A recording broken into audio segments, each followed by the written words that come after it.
오늘의 5강 할 차례인가요? 이제 2장입니다. 같이 오늘은 10절까지 읽어보겠습니다. 2장 10절까지. 에베소서 2장 1절부터 10절까지.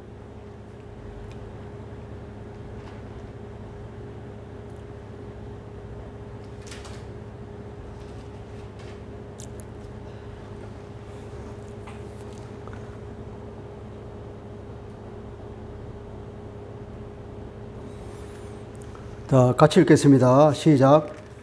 그는 허물과 죄로 죽었던 너희를 살리셨도다. 잠깐만 여기 보면 이 원문은 2장 1절 어떻게 되냐면 허물과 죄로 죽었던 너희 이렇게 되어 있습니다. 살리셨도다 하는 이 말은 어디에 있냐면은 5절에 가서야 원문에 의하면 그 동사가 나타나는 거예요. 그러니까 그걸 미리 이것만 명사구로 되어 있는 것을 이렇게 번역하기가 좀 그러니까 우리가 이해하기 쉽도록 뒤에 있는 동사를 끌어다 온 거예요. 원래는 허물과 죄로 죽었던 너희를 이렇게 되어 있습니다.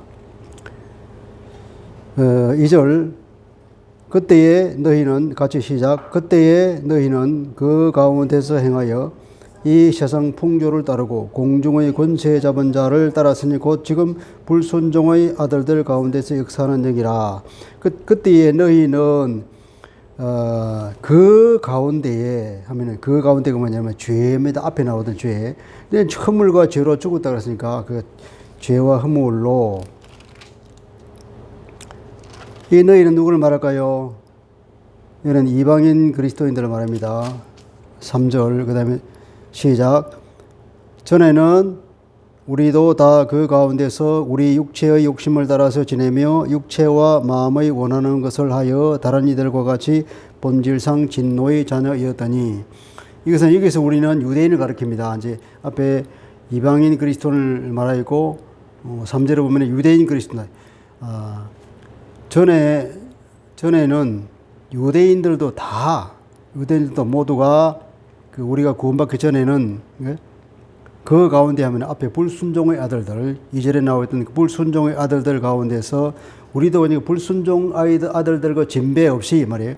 우리 육체의 욕심을 따라서 지내며 육체와 마음이 원하는 것을 하여서 그리고 그 결과 다른 이들과 같이 본질상 진노의 자녀였다. 다른 이들과 같은 하는 것은 이방인 이외의 다른 사람들, 그러니까 유대인 이외의 다른 사람들, 그러니까 이방인 이거죠.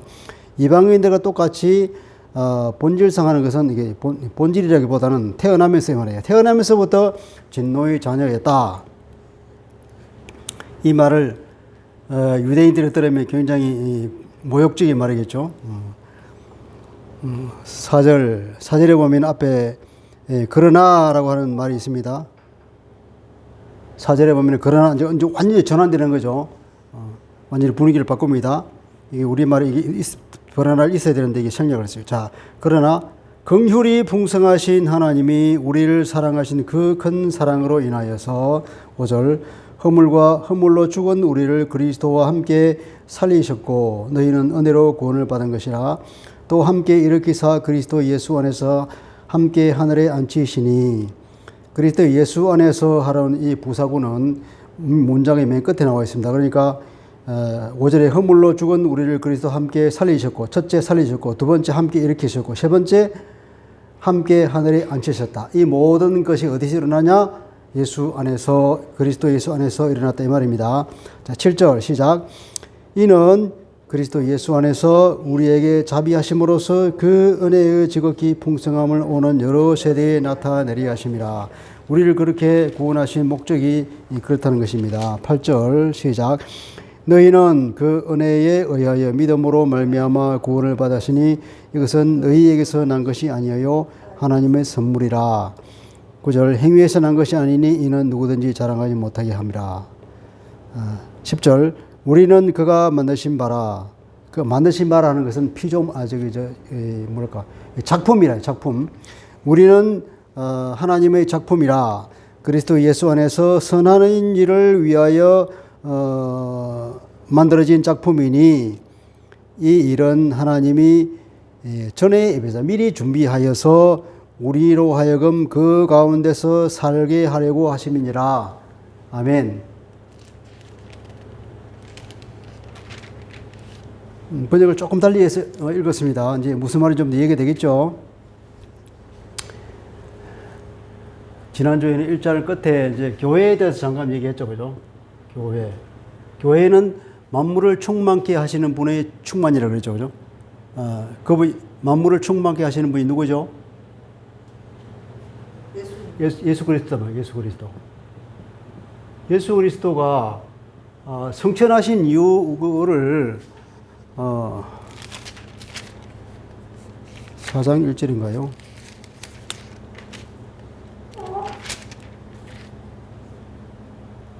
4장 10절에 보면 이런 말이 있습니다. 올라갔다 내려갔다 하는데, 내려가셨던 그가 곧 모든 하늘 위에 오르신 자니 이는 만물을 충만케 하려 하심이라. 그리스도가 승천하신 이유는 만물을 충만하게 하려 하는 반면에 4장 10절에 그렇게 되죠. 그리스도가 승천하신 것은 뭐 하려고? 만물을 충만케 하려고. 만물의 충만. 충만이라고 하는 것이 뭐라 그랬죠? 충만. 충만은 그냥 우리가 단어 그대로 하면은 뭐 부족한 것을 채우는 것이잖아요. 부족한 것. 부족한 것이 있다면 그것을 채우고, 그 다음에 손상된 것이 있으면 그것을 수리해서 온전하게 하겠죠. 그죠? 그러니까 모든 것을 충만하게 하시는 거 보니까 이 손상된 이 피조 세계를 완전하게 하시는 거란 말이에요. 그리스도가 성천하신 이유는 하나님의 계획을 온전히 성취하는 것뿐 아니라 이 피조 세계도 인간의 죄로 인해서 무너진 잘못된 그까지도 다 온전하게 하기 위한 것이라 말이에요. 그러한 그리스도께서, 그러니까 이 말은 만물을 통일한다고 하는 그 말하고도 연결되는 거예요. 그러니까 하나님의 구원 계획. 하나님의 이 구원 계획은 비단 인간의 구원뿐 아니라 이 피조 세계, 모든 전체 세계를 다 재창조한다 그랬잖아요. 그죠? 그러니까 이 주님의 재림 때에 모든 것이 재창조돼서 보라, 새 하늘과 새 땅이 있다. 그렇게 말하듯이 모든 걸 새롭게 하실 거라. 그것까지 다 포함하는 거란 말이에요. 그러니까 이 교회가, 이 땅에 있는 교회가 그런 그리스도로 충만한 존재라고 하면은 이건 무슨 의미를 가질까요, 이게? 이건 하늘에서 이 구원 이후의 세계를 이렇게 예수 그리스도를 통해서 뚫고 내려와서 이 땅에 교회를 세운 거란 말이죠. 미래에 있을 예수 그리스도의 충만함과 그 만물의 통일이 그리스도가 교회로 그리스도로 충만한 거라니까 미래에 있을 그 하나님께서 다 완성하실 그것을 미리 이 땅에서 보여주는 거예요. 교회가. 그것을 깨는 사람은 어떻게 되냐? 하나님의 심판을 받는다. 그만큼 교회는 굉장히 거룩한 것이고, 교회는 아주 하나님의 특별한 어떤 계획을 가지고 만드신, 그리스도가 이 땅에 남겨둔 게 그 교회인데, 그 교회는 이렇게 천국이 성취된 그 하나님의 구원 계획과 계획이 성취된, 이렇게 완성된 하나님의 그 창조 계획이 이 교회 안에서 구현되는 것으로 하나님이 의도하시는 걸 말이에요. 그만큼 이 교회는, 그러니까 이 교회를 통하여서 하나님께서는 마지막 구원을 이루실 그 귀한 도구가 되는 것이고, 또 그 맛보기가 되는 것이고, 그것을 세상 사람들에게 보여주는 모델이기도 하다는 거죠. 그만큼 이 교회가 거룩한 것이고 영광스러운 것이고 의미가 크다는 거죠. 현실의 우리 교회를 보면 뭐 그렇지 않잖아요. 그렇지만 그 원형적인 그 교회는 하나님께서 만드신 계획을, 그리스도께서 처음에 의도하신 그 교회는 그렇다는 거죠. 이 교회의 그 거룩함과 교회의 영광스러움을 우리가 생각하면서 이 교회에 우리가 그걸 위해서 교회 안에 있는 그리스도인들도 그런 우리가 구원받은 그 목적을 이루고 오늘 맨 마지막에 나올 건데 그렇게 그리스도인들이 삶으로 인해서 그리스도의 그 영광과 모든 지혜를 나타낼 수 있다는 것입니다. 우선 이 장에 들어가면 이제 허물과 죄로 죽었던 너희 그랬죠. 허물과 죄로 죽었던 너희. 그러니까 여기서 이제 허물, 죄, 허물과 죄로 죽었던 그리고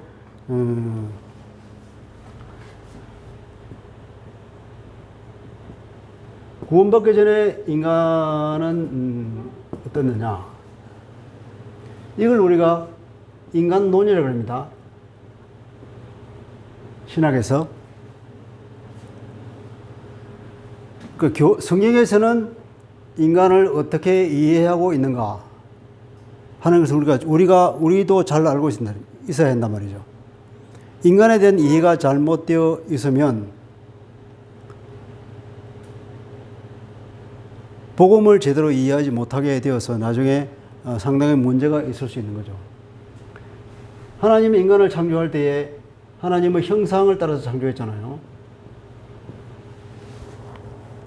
형상을 따라서 이 땅을 통치하는 대리 통치자죠. 하나님을 대리해서 이 땅을 다스리는 존재로 창조해냈는데 이 하나님의 형상이 죄로 인해서 이게 손상이 됐단 말이죠. 그러니까 우리가 죽어 있다는 거죠. 하나님의 형상이 손상되었어요.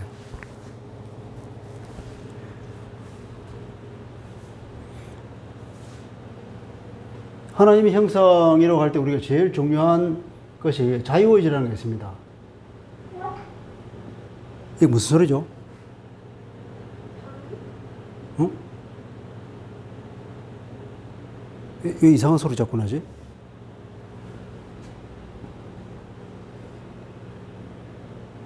인간이 창조주인 하나님까지도 거부할 수 있는 그런 자유가 있다는 거예요.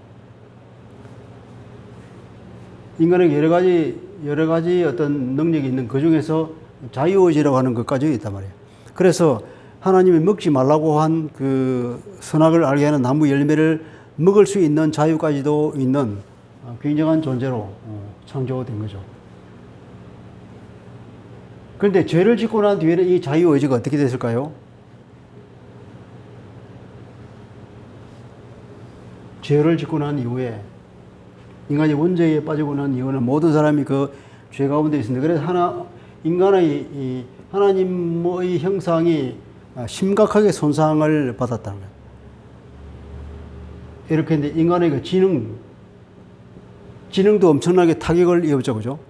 지능도 굉장히 타격을 입어서 인간의 이성이라는 것도 상당히 마비됐고, 인간의 그 양심이라는 것도 상당히 마비됐고, 지능, 이성, 양심, 이것들이 굉장히 손상을 많이 입었단 말이에요.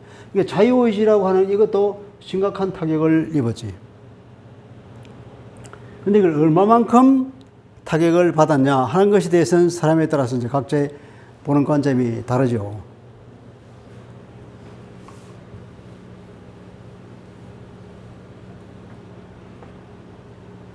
근데 우리 개신교에서는 인간의 자유의지가 이 칼빈에 의하면 전적인 타락이라고 그러면 전적인 타락.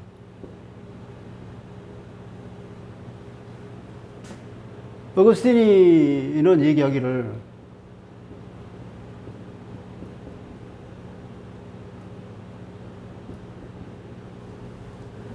인간의 자유의지가 아니라 아예 그냥 노예의지다. 죄를 짓는 데는 자유가 있지만 죄를 안 짓는 자유는 없다. 그렇게 손상이 됐다. 얘기할 정도로 과거부터 우리가 이해해온 인간에 대한 정체성은 그렇게 이해하고 있습니다. 그런데 이제 가톨릭에서는 이제 좀 다르게 보죠. 가톨릭은 인간의 이성이 상당히 많이 남아 있어서 하나님을 어느 정도 알 수 있다.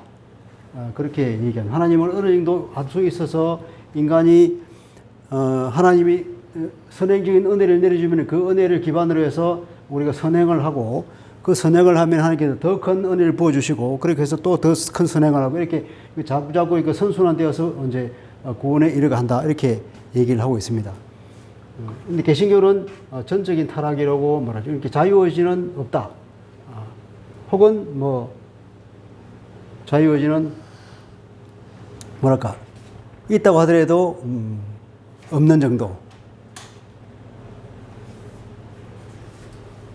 그런 뭐냐 오랜 옛날부터도 이게 인간이 이제 예수님이 어떤 분인가, 신성을 가진 분인가, 인성을 가진 분인가 여기에 따른 논쟁이 있고 인간은 그럼 어떤 존재인가, 자유의지가 있냐 없냐 가지고 아주 오랫동안 토론과 그 논쟁을 거치다가 우리가 확립된 그 교리가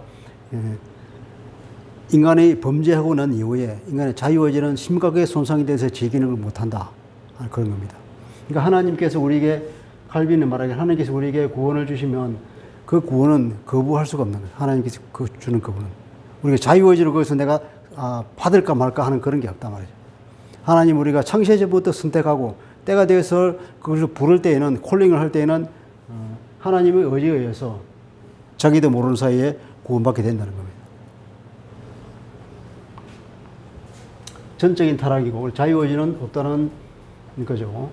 하나님 우리가 구원을 선택할 자유의지가 없다는 겁니다. 일단 여기서 보면 인간은 죄와 허물로 죽어있는 존재라. 죽어있는 자가 자기를 어떻게 구원하겠어? 안 되는 거지. 죽었다는 거지. 죄와 허물은 동기역이라고 그냥 생각하면 됩니다. 다양한 의견이 있겠지만 어떤 죄, 즉 허물로. 허물이가 이게 로마서 5장 20절에서는 범죄 이렇게 해석을 했는데 결국 그게 그거일 거예요 아마. 강조하기 위해서 그냥 반복해서 쓴 거라고 보고. 자, 인간은 이렇게 죄와 허물로 죽어 있는 존재란 거죠. 이제를 보면 그때에 너희는 이제 이방인들 말하겠죠. 그때에 구원받기 전에 그 당시 너희는 그 죄 가운데서 살았고 그리고 이 세상 풍조를 따르고 공중의 권세 잡은 자를 따랐다. 이 세상의 풍조를 따른다.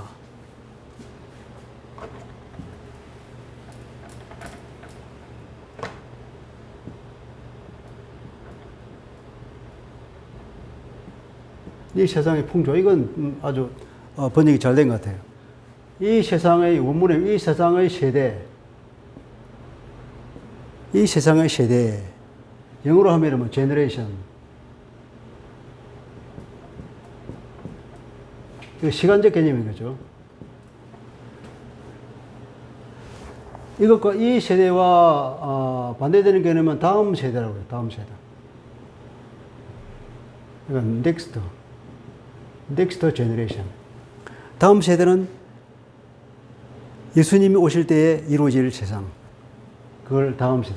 구원 이후에. 예수님이 오셔서 구원을 완성하는 그 시기에 새 하늘과 새 땅이 되고 창조가 완성되는 재창조가 되는 그 시점을 다음 세대라고 그러는데 그 다음 세대가 아닌 거기 가기 전에 있는 지금 세대, 말세를 살고 있는 이 세대는 그러니까 뭐로 표현되냐면 하나님을 거부했잖아요. 하나님을 배척하잖아요. 그런 세대란 말이에요. 이렇게 이게 도덕적으로도 타락하고 세속화되고, 그죠? 인간의 그런 어떤 육체와 욕망에 따라서 사는 그런 잘못된 세대. 그러한 세상의 어떤 가치관을 다 반영하는 것이 풍조라 이렇게 반영한 거죠. 이 세상의 세대, 이 세상의 풍조를 따라서 살았다. 그리고 공중의 권세 잡은 자를 따랐다. 공중의 권세 잡은 자. 공중의 권세의 지배자를 따랐다.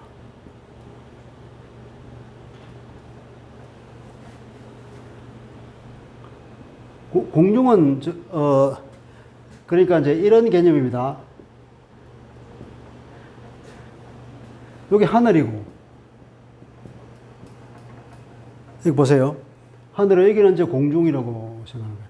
여기는 땅이고, 땅에는 인간이 사는 곳이고, 하늘은 영적 존재가 하나님께서 계시는 곳이 하늘인데, 이 사이에, 하늘과 땅 사이에, 땅 사이에서 이제 하나님과 인간을 이간질시키면서, 사람들 하여금 하나님께 가까이 가지 못하게 방해하는 존재가 사는 곳을 이제 공중이라고 표현을 한 거죠. 영어로 에어라고 그래요. 그 공중의 권세, 그 공중의 권세의 지배자, 원문은 공중의 권세의 지배자, 공중 권세를 잡은 자, 이렇게 번역했죠. 어쨌든, 이 공중의 권세를 다 장악하고 있는 자가 있다. 그럼 이게 누구가요? 이 권세를 다 지배하고 있는 자. 사탄 아니겠어요? 사탄 마귀란 말이거든요. 그를 따랐고, 곧 지금 불순종의 아들들 가운데서 역사하는 얘기라. 불순종의 아들들.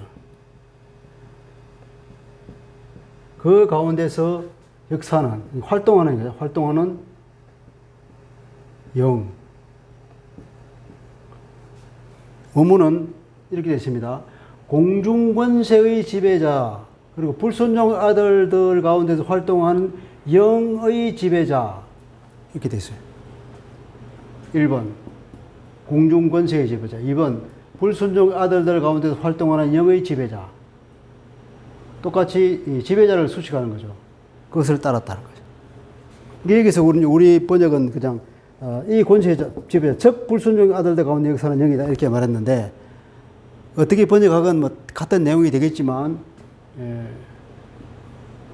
문법적인 것을 따라가면 공중 권세의 지배자, 불순종의 아들들과 활동하는 영의 지배자, 이게 다른 거예요. 어쨌든 이 지배자는 하나인 거예요. 이게 사탄 마귀죠.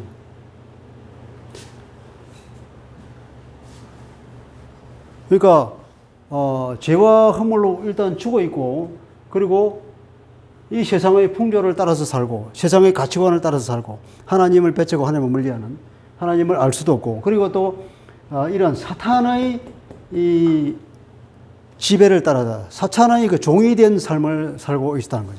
이게 구원받기 전에 인간 실존, 인간의 정체성, 이게 그런 말이야. 하나님 믿지 않는 사람들은, 예수를 모르는 사람들은 이런 거예요. 영적으로는 하나님과의 그 관계가 단절되어서 죽어 있는 상태고, 그리고 도덕적인 면이나 모든 삶이 하나님을 멀리하고 하나님과 전혀 관계가 없는 삶을 세상의 어떤 가치관을 따라서 사는데, 그 가치관은 뭐 이겁니다. 공중권세자면 사탄의 지시를 따라서 사탄의 종된 삶을 살고 있다는 그 인간의 정체성이.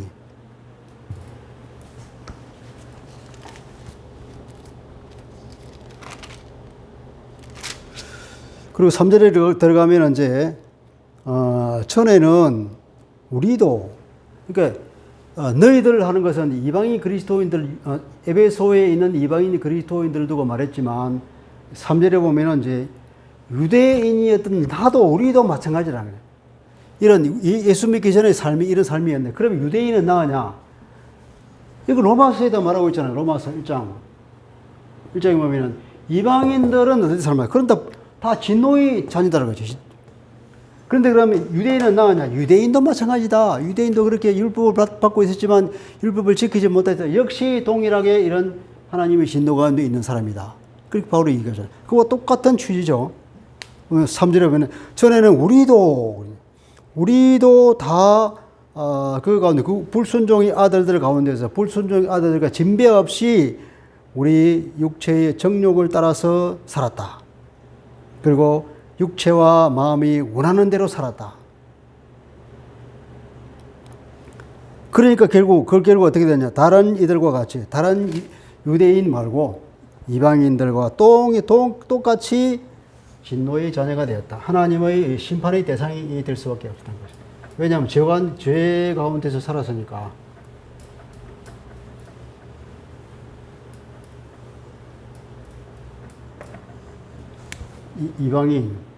이방인이든지 유대인이든지 구원받기 전에는 동일하게 영적인 상태는 똑같아. 다음 뭐냐? 진노이잖아. 하나님은 심판의 대상이에요. 죄 가운데 있기 때문에.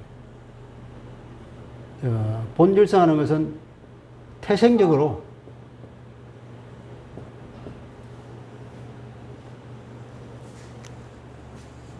태어나면서부터 다 그런 존재라는 거죠.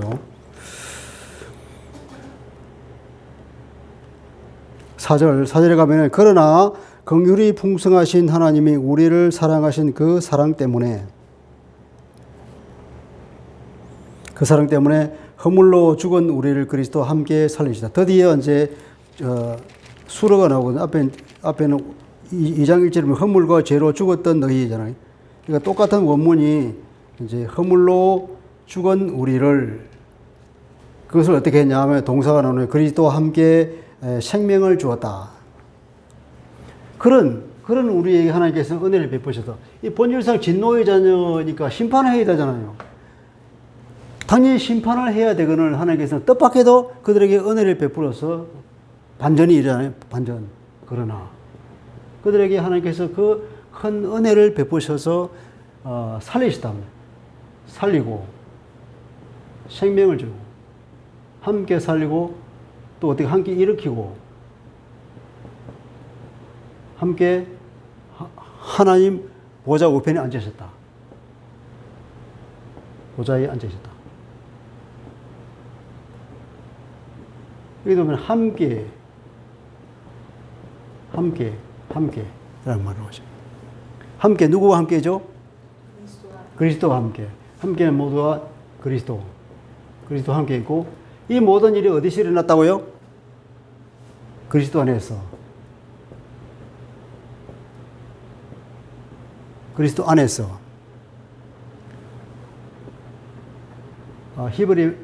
이 무슨 그리스 말로 N이라고 하는데 영어로 in이란데 이것은 좀 뜻이 다양하다 그러죠. 그리스도 안에서 하는 뜻도 있지만 또 한편에는 그리스도에 의해서 그리스도를 통하여서 그러니까 그리스도가 인간들을 이렇게 살리고 일으키고 보좌에 앉히는 도구로서 일하신 거죠. 그렇게 봐도 됩니다. 다 그리스도와 함께해서. 그런데 그 앞에 보면 하나님의 크신 능력을 말할 때에 그리스도를 죽은 자 가운데서 그리스도를 살리고 그리고 일으키시고 하나님의 보좌에 앉히시다 그랬잖아요. 그러니까 이 그리스도 안에 있으면 우리 예수를 믿고 그리스도 안에 들어가는데 그리스도 안에 이게 연합이거든요. 연합. 예수를 믿어서 그리스도와 연합한 사람은 그리스도 안에 있기 때문에 그리스도가 죽을 때 같이 죽고 그리스도가 하나님께서 그리스도 살리실 때 그리스도 안에 있기 때문에 다 같이 그분과 함께 살았고 그리고 그분과 함께 부활했고 그분과 함께 하나님의 보좌 오른편이라는 것은 능력의 상징이잖아요. 권세의 상징인데 그 하나님의 보좌 오른편에 그리스도가 앉아 있었는데 우리도 예수 믿는 사람들은 그리스도 안에 있기 때문에 여전히 하나님 보좌 오른편에 앉아 있다는 거예요. 이 어마어마한 이 영광스러운 일이 예수를 믿음으로써 이 태어나면서부터 이 진노의 대상인 심판 바다에 마땅한 우리가 은혜를 받아서 그렇게 되었다는 것 아닙니까? 그래서 모든 성경 중에서 가장 구원받은 성도들을 영광스럽게 표현한 것이 바로 이 구절이라고 합니다. 하나님 우편에 앉아있는, 다른 데 보면은 장작 우편에 앉아있는 것은 이것은 미래의 일로 보거든요. 미래로. 계시록 3장에도 보면은 이기는 자에게는 내가 하나님 이기고 하나님 우편에 앉아있는 것처럼 나도 내 보좌에 앉게 해주겠다. 주님이 그런 약속을 했잖아요. 미래에 있을 일이란 말이에요. 그런데 여기서는 구원받은 사람을 과거형으로 표현해버려요. 이미 하나님 보좌 우편에 앉아 있다. 그리스도 안에서. 그리스도와 함께. 이런 어마어마한 영광과 존귀한 것으로 표현을 하고 이 말은 뭐냐? 하나님께서 우리를 볼 때에 그런 눈으로 하나님께서 보시고 그렇게 우리를 대접해 주신다는 거죠. 하나님 우리를 어떻게 본다고요? 우리를 어떤 존재로 본다고요? 하나님의 그 영광스러운 보좌 오른편에 그리스도와 함께 앉아있는 그런 존재로 우리를 본다는 거예요. 그렇게 대접해주고.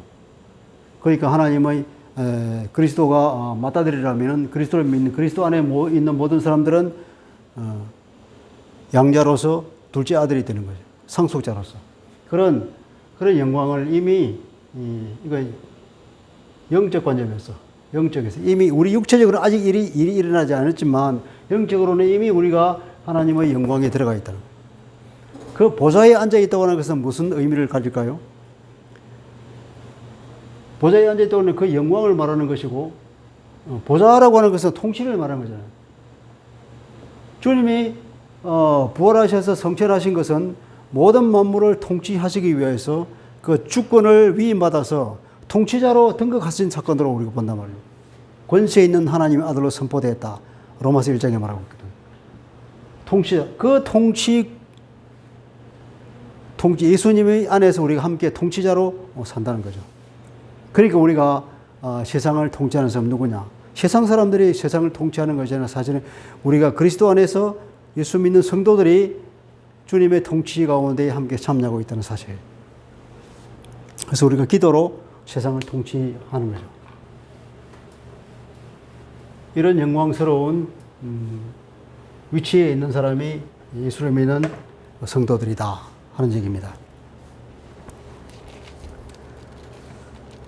5절 허물로 죽은 우리를 그리스도 함께 생명을 주었고 너희는 은혜로 구원을 받은 것이요 또 함께 일으키고 그리스도 안에서 함께 하늘에 앉히시니 이것은 목적입니다. 이렇게 한 이유는 7절 그것은 그리스도 예수 안에서 우리에게 자비하심으로써 그 은혜의 지극히 풍성함을 오는 여러 세대에 나타내려 하심이라.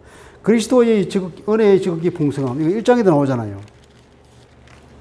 1장 7절입니까?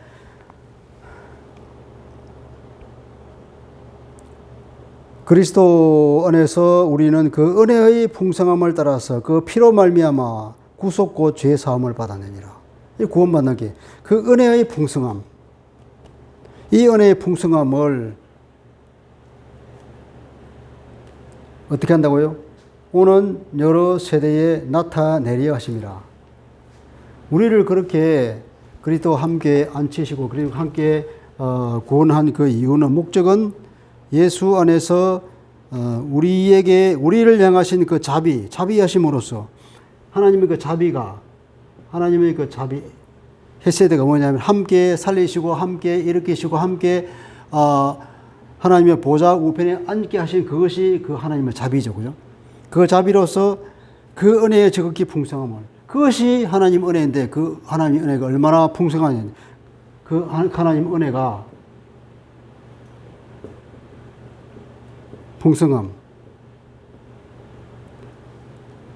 풍성하다는 것은 풍성하다, 강하다, 깊다, 많다, 크다 이런 여러 가지 다 이 뜻이 이 단어가 동일하게 다 가지고 있는 단어. 그 은혜가 얼마나 풍성하냐, 그 은혜가 얼마나 깊으냐, 그 은혜가 얼마나 많으냐, 크냐. 그러니까 사도 바울은 그 은혜의 깊이가 얼마나 깊으며 높이가 얼마나 높으며 길이가 얼마나 길고 넓이가 얼마나 넓은지 그 3차원에 걸쳐서 표현을 하고 있듯이 이 단어가 다 이런 3차원적인 의미를 다 가지고 있다는 거죠. 그 은혜의 풍성함을 오는 여러 세대 지금 세대뿐 아니라 다가오는 여러 세대에도 그것을 나타내려 합니다. 나타냅니다. 이건 보여주는 거죠. 지금 이 세대에도 보여주고, 오는 세대도 또 보여주고, 그 다음 세대도 또 보여주고, 계속해서 보여주고, 하나님의 은혜가 얼마나 풍성한지, 하나님을 대적하고, 하나님을 떠나고, 그거 죄수성이고, 본질상 타고나면서 그 심판의 대상밖에 안 되는 그런 형편없는 존재인데 불구하고 하나님께서 오히려 거기에다가 은혜를 베푸셔서 구원했잖아요. 그리스도와 함께 살리고 생명을 주고 하나님을 보좌의 우편에 앉게 하는 그 어마어마한 그 상상할 수 없는 은혜를 베풀었다. 그 풍성함이 보여주는 거죠, 이게. 보여요. 그러니까 자, 지금 보면은 예수 믿는 사람들이 많이 있어요. 교회가 많이 있습니다. 교회가 있고 이 안에 많은 성도들이 있습니다. 이게 무엇을 말하냐? 저렇게 하나님 은혜가 엄청나게, 하나님 은혜는 끝이 없어. 오늘도 계속해서 하나님 그 은혜를 베푸시기를 원하, 다 구원받기를 원한다고. 그렇게 성도들을 볼 때마다, 교회를 볼 때마다 하나님 은혜가 무궁무진하구나 하는 것을 보여준다는 겁니다.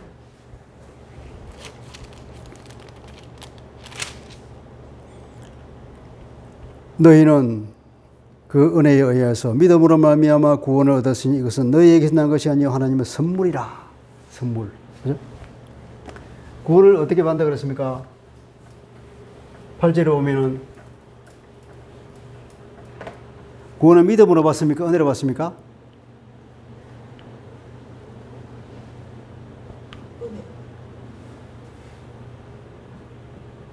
은혜로. 믿음으로. 선물.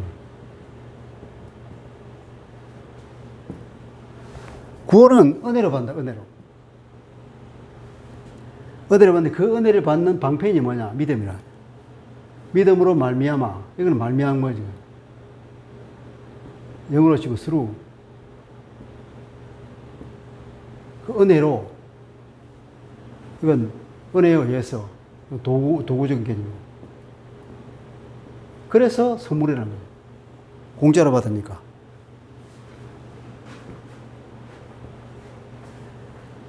믿음은 뭐가 믿음일까요? 하나님이 구원의 방편으로 그리스도를 이 땅에 보내시고 우리 죄를 대신 짊어지고 죽게 하시고 그리고 일으키시고 생명을 주고 다시 성천시켜서 권세에 있는 하나님의 아들로 선포하는 그 모든 과정, 그것을 믿는 거지. 내가 수용하는 거야. 나를 의지하는 것이 아니라 내 주먹을 믿으라 하는 것이 아니라 나는 무력하구나, 나는 할 수가 없구나 하는 것을 깨닫고 하나님이 이루신 그 구원을 그렇게 해서 구원을 받는구나 하는 것을 수용하는 거죠.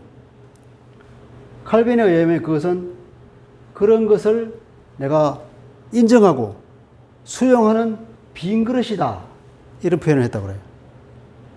그리고 그것을 수용하는 것은 그 그리스도를 내가 품는 것이다. 혹은 내가 그 그리스도 안에 내가 안기는 것이다. 그 그리스도 안에 안김으로써 내가 드디어 나를 의지하는 것이 아니라 전적으로 그 구원을 주신 그리스도의 내 모든 것을 맡기고 그분 품 안으로 들어가는 것이. 그것이 구원을 얻는 방법이다. 이 믿음으로 하나님이 주신 은혜를 받는 방법이 그것을 내가 수용함으로 그것을 내가 마음으로 인정하고 받아들임으로써 구원을 얻게 된다는 거예요. 그래서 그것은 선물인 거죠. 그런데 이 선물은 나로 보면은 공짜지만 하나님의 입장에서 보면은 이 구원은 엄청나게 큰 대가를 치른 거죠. 그죠? 너희는 내가 돈 주고 샀어 그랬잖아. 그러니까 너희는 네 것이 아니고 내 것이라는 하나님께서. 하나님은 당신의 아들을 희생해가면서 그 희생적인 은혜로 우리에게 선물을 주신다. 이 선물은 하나님께서 엄청난 대가를 치른 거기 때문에 그것을 인식해야 돼. 깊이. 흔히 말하는 값싼 은혜. 값싼 구원이 아니라 엄청나게 큰 대가를 지불하신 은혜라는 거죠. 그래서 그것은 행위에서 난 것이 아니기 때문에 누구든지 자랑하지 못한다. 자, 10절 보면은 이제 이유가 있습니다. 왜 자랑하지 못하느냐? 왜냐하면 우리는 그가 만드신 바라. 우리는 그분의 작품이다. 작품.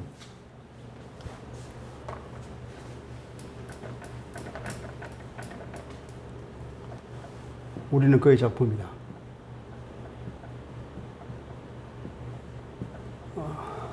작품이라고 쓴 그 포에마라고 하는 단어가 있는데 그 단어는 그 당시도 뭐 이 장인들이 예술이죠, 예술. 예술가가 작품을 만들 때 그 작품을 말할 때에 이 포이에마라는 썼단 말이에요. 그러니까 우리는 하나님이 우리를 심사숙고해서 모든 능력과 지혜를 다해서 만드신 하나님의 작품이라며.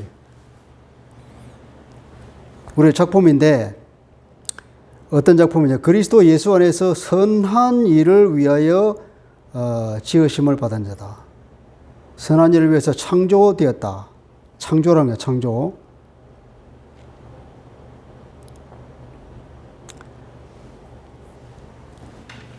선한 일을 위하여서 창조된 사람이다. 창조하다는 크티조라는 동사를 쓰는데 우리는 거의 작품인데 하나님께서 우리가 선한 일을 하기 위해서 우리를 창조하셨다. 고린도후서 5장 18절 17절입니까? 보라, 이전 것에 지나갔으니 너희는 새로운 피조물이라고 했잖아요. 그 피조물을 할 때 이게 창조된 이 크티조를 말해요. 크티조에서 파생한 크티시스라고.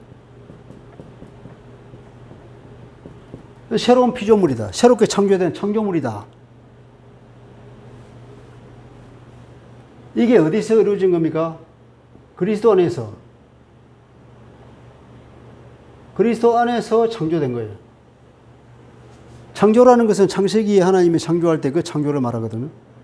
그러면 우리가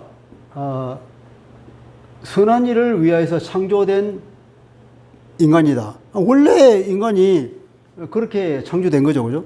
근데 여기서는 특별히 그리스도 안에서 창조됐다고 했으니까 여기서는 그리스도 안에 그리스도를 믿음으로 인하여서 구원받은 그 성도들을 향하여서 하나님께서는 그리스도 안에서 새롭게 창조되었다 하는 선포를 하는 거예요. 그러니까 말하자면 이건 새 창조지.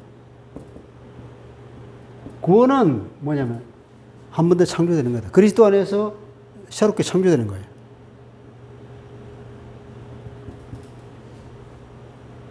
우리는 그리스도 안에서 새롭게 창조됐는데 뭘 하기 위해서 창조되냐면은 선한 일을 위하여 창조됐다.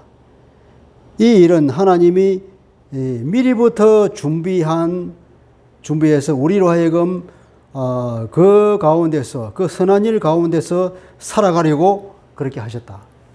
선한 일 가운데서 살아가려고.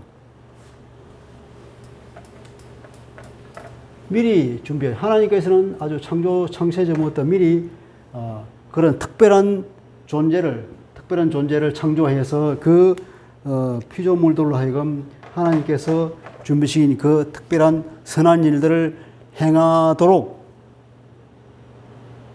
거룩한 하나님의 백성을 예정하셨단 말이에요.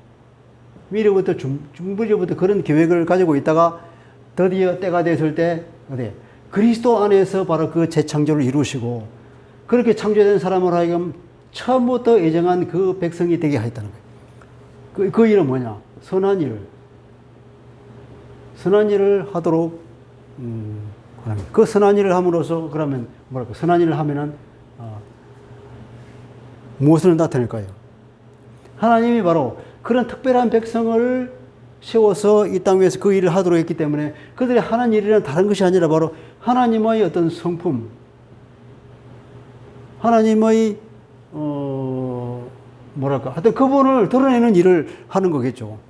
선한 일을 하는 바로 이것과 관계되는 일이라고 추측해 볼 수 있는 거예요. 선한 일이 구체적으로 뭔지는 말하고 있지 않지만 다른 성경이나 종합적으로 볼 때는 다 이것 관계돼요. 도덕적인 어떤 그 요구들, 하나님의 성품을 드러내는 일들.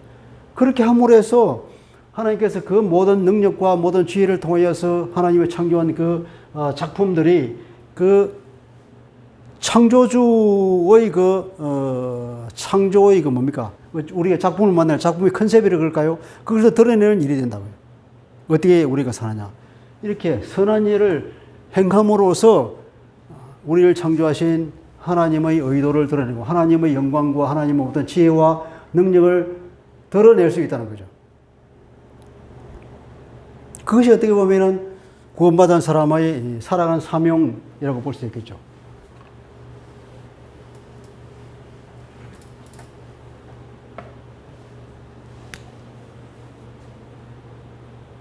정리를 해볼까요? 구원받지 못할 때 인간의 존재는 뭐냐? 영적으로 하나님과 단절이, 관계가 단절이 되어서 죽은 상태다. 죄 때문에. 죄라고 하는 하나님을 멀리하고 하나님을 배척하고, 그게 죄죠. 죽어있는 존재다. 이 죽어있는 존재들은 자기가 스스로 구원할 수 있는 능력이 100% 아무것도 없다. 그래서 그 구원은 어떻게 되면 100% 하나님이 주셔야 하는 거예요. 100% 선물이란 거예요. 그래서 그것은 선물이요 은혜다. 그 선물과 은혜를 받는 방법이 뭐냐? 그 방편이 믿음이라는 거죠. 하나님께서 구원의 그 모든 방편을 만드신 복음, 그리스도를 이 땅에 보내시고 십자가를 통해서 우리 죄를 다 씻고, 그리고 그 그리스도를 믿을 때에 그분 안에서 구원을 얻게 하는 것. 그분 그리스도 안에서 우리가 구원을 얻는 사람들은 함께 일으키시고 생명을 받고 주님 그리스도 안에서 그리스도가 부활하고 승천하신 것처럼 그 안에서 하늘에 앉힌 하늘 보좌에 앉아있는 그런 우리의 영광스러운 모습. 이게 뭐냐, 우리의 정체성이랄까? 믿지 않는 사람의 정체성, 우리 믿는 사람들의 정체성, 우리의 신분이지. 근데 이 말을 했을 때, 이 말을 들었을 때, 에베소 성도들은, 얼마나 이 고무를 끼고 격려를 받았을까요? 그 당시 뭐, 그리스도인들은 몇 명이 되겠어요? 한 줌에 잡힐 몇 명이 안 되는 그 모든, 사회에서. 사회의 어떤 주변인으로 밀려가고, 멸시받고, 그런 가운데서. 우리가 다름 아니라, 지금 우리는 세상 사람들 보기에는 하찮은 사람들 그거 갖고 정말 하청년처럼 보이겠지만 하나님은 아니야. 우리를 그렇게 영광스러운 존재로 보아주신다는 거예요. 그 자부심이 엄청 올라왔겠죠. 음해기서로 하는 거죠. 이게 오늘날도 마찬가지. 우리가 그리스도인으로 산다고 그러지만 오늘도 실패했습니다. 우리가 그리스도인으로 산다 그러지만 제대로 사는 사람이 누가 있겠어요? 늘 우리가 실패하고 넘어지고 오늘도 와서 회개하고 하나님 다시 이런 삶을 살지 않도록 힘을 주십니다. 기도하고 내가 좀 비참한 존재로 살지만 그러나 하나님은 우리를 볼 때에 그럼에도 불구하고 하나님의 우편에 앉아있는 그리스도 안에서 앉아있는 그런 영광스러운 존재로 우리를 보신다고 할 때에 우리가 다시금 힘을 얻고 나갈 수 있다는 거예요.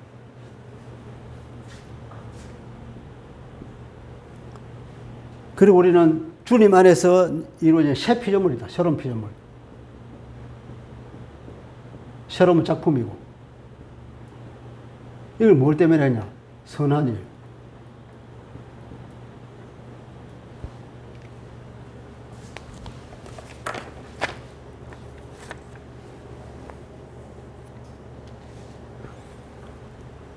그리스도인의 삶 전체가 하나님께서 받으실 만한 삶이 되게 하는 그것이 선한 일을 살아가는 어떤 정의라고 볼 수도 있겠죠. 바울이 로마서도 그렇게 말하잖아요. 이방인들을 예수 믿게 해서 하나님 앞에 받으실 만한 제물로 바친다. 제물로. 그리고 너희는 그리스도 안에서 죽은 존재로 너희가 산 제물로 생각해라. 그렇게 말하듯이 제물이란 것. 그래서 5장 1절에 보면 하나님을 본받아라 그러고 5장 2절에는 그리스도를 본받아라. 하나님을 본받고 그리스도를 본받는 삶. 4장 28절은 이렇게 말하고 있습니다. 도둑질하는 자는 다시 도둑질하지 말고 돌이켜 가난한 자에게 구제할 수 있도록 자기 손으로 수고하여 선한 일을 하라. 선한 일에는 바로 이런 것들을 얘기하는 거예요. 어떤 큰 담론을 얘기하는 것이 아니라 구체적으로 그런 일들. 6장 8절을 보니까 각 사람이 무슨 선을 행하든지 종이나 자유인이나 주님으로부터 그대로 보답을 받을 줄 안다. 그래서 종은 어떻게 하라고? 종은 눈가리만 하여 사람을 기쁘게 하지 말고 그리스도의 종처럼 마음으로 하나님의 뜻을 행하고 기쁜 마음으로 섬기기를 죽게 하듯이 자기 상전을 섬겨라. 그것이 착한 일을 하는 거예요. 예수님께서 비유를 들기에 맨 마지막 때에 양과 염소의 비유를 든다 그랬잖아요. 이 소자에게 물 한 그릇 떠주는 것. 굶주린 사람에게 밥 한 그릇 한 공기 주는 것. 옥에 갇힌 사람들을 한번 찾아와서 문안을 해주면 위로해 주는 것. 그런 것이 다 뭐라고요? 내게 한 것이다. 그 선한 일 되므로 너희들은 양이다. 오른쪽으로.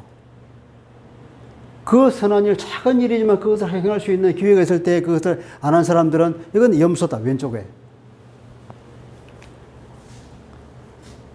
그러니까 여기서 선한 일을 하는 것은 그죠? 선한 일을 한다 그러면 큰 일. 우리가 말하자면 선교하고 전도하는 것. 이것처럼 큰 선한 일은 사실 없죠. 가장 중요한 건 하지만 그러나 이것이 전부가 아니라는 거예요. 그 기본은 뭐냐면 이 전도와 선교를 하기 위해서라도 우리가 사소한 것이라도 하나님의 성품을 드러내는 것, 사랑을 실천하는 것, 긍휼을 베푸는 것, 구제하는 것, 이것이 기본이 될 때 사도행전 2장 47절도 보면은 그렇게 초대교회 사람들이 주변 사람들로부터 구제를 하고 칭찬을 들으니까 날마다 구원받는 사람들이 더하였다고 하듯이 그것이 이루어질 때에 전도와 선교가 이루어지는 거죠. 옛날에 이런 어떤 사람이 그런 얘기죠. 전도가 최고예요. 전도하지 않고 그냥 그 노숙자들 밥 퍼주는 그게 뭐 영양가 있냐?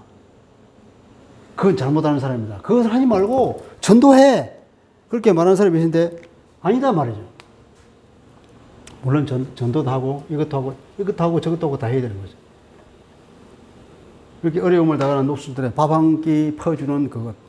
그런 것들이 다 이것에 대한 사랑으로 돼서 하나님 믿는 사람 저런 거구나.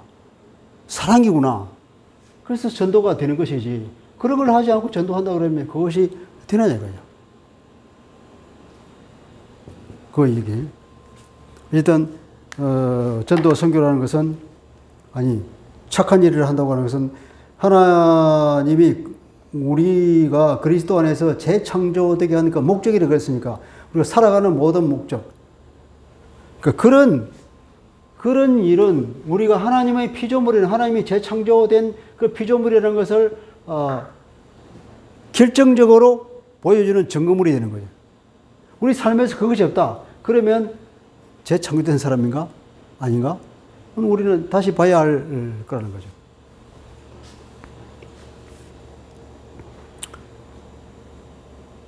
하나님의 속성, 사랑과 하나님의 거룩함이나 어떤 의로움, 어떤 윤리적인 권면들과 관계된 것들, 그래서 4장 1절에 보면 부르심에 합당하게 행하라 그래요. 다른 말로 하면 5장 8절에 보면 빛의 자녀들처럼 살아라. 빛의 자녀들처럼 사는 게 뭘까? 4장 17절에 보면은 부정적으로는 이방인처럼 해가지 마라. 옛날에 하나님 몰랐을 때 사는 것처럼 그렇게 살지 않는 것. 또 적극적으로 표현하면 5장 2절에 보면 사랑 가운데서 행하는 것. 사랑을 실천하며 사는 것. 이것이 뭘까? 5장 15절에 보면 그것이 지혜 있는 자같이 행하는 것이다. 이거죠.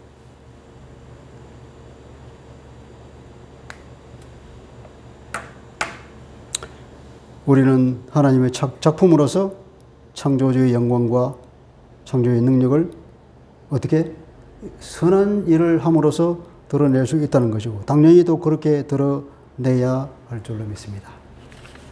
기도하겠습니다. 하나님 아버지, 오늘 에베소서 2장 1절로 10절을 우리가 한번 살펴보았습니다. 여기서 보면은 우리가 구원받기 전에 인간 실존이 무엇인지 밝히고 있습니다. 우리는 죄와 허물로 죽어 있는 존재요. 하나님과 관계가 단절돼서 영적으로 완전히 죽은 존재로서 우리에게는 아무런 구원을 행하여서 나아갈 수 있는 자유의지도 그런 능력도 전혀 없다는 것을 알게 됩니다. 그래서 하나님께서 우리에게 주신 그 구원은 100% 은혜요. 선물인 줄로 믿습니다. 우리가 이 구원에 기여할 것은 아무것도 없음을 압니다. 이렇게 본질상 태어나면서부터 하나님의 심판의 대상이요. 진노의 대상일 뿐이건만 하나님께서 오히려 이들에게 놀라운 은혜를 베푸셨다. 그 하나님의 풍성한 은혜가 얼마나 큰지를 오고 오는 세대에 보여주기 위하여서 하나님이 거기 오히려 은혜를 퍼부어서 주님께서 십자가에 달리고 모든 죄의 그 심판을 홀로 받으시고 우리가 예수 믿는 우리 모두가 그 주님 안에서 함께 생명을 받고 함께 부활하고 함께 하늘의 성천하에서 하나님 우편에 앉아있는 그 영광 가운데 있다는 것을 보여주고 있습니다. 하나님은 우리를 그렇게 보시고 그렇게 대접하신 줄 알고 우리가 힘을 얻어서 더욱 하나님 안에서 재창조된 존재로서 우리가 날마다 살아가면서 주님 마음에 합한 사람으로 그리고 의를 행하며 주님의 거룩함을 드러내므로써 하나님의 영광을 드러내는 하나님의 신실한 자녀들이 다 되기를 원합니다. 그렇게 되도록 주님 도와주시옵소서. 예수 그리스도 이름으로 기도합니다. 아멘.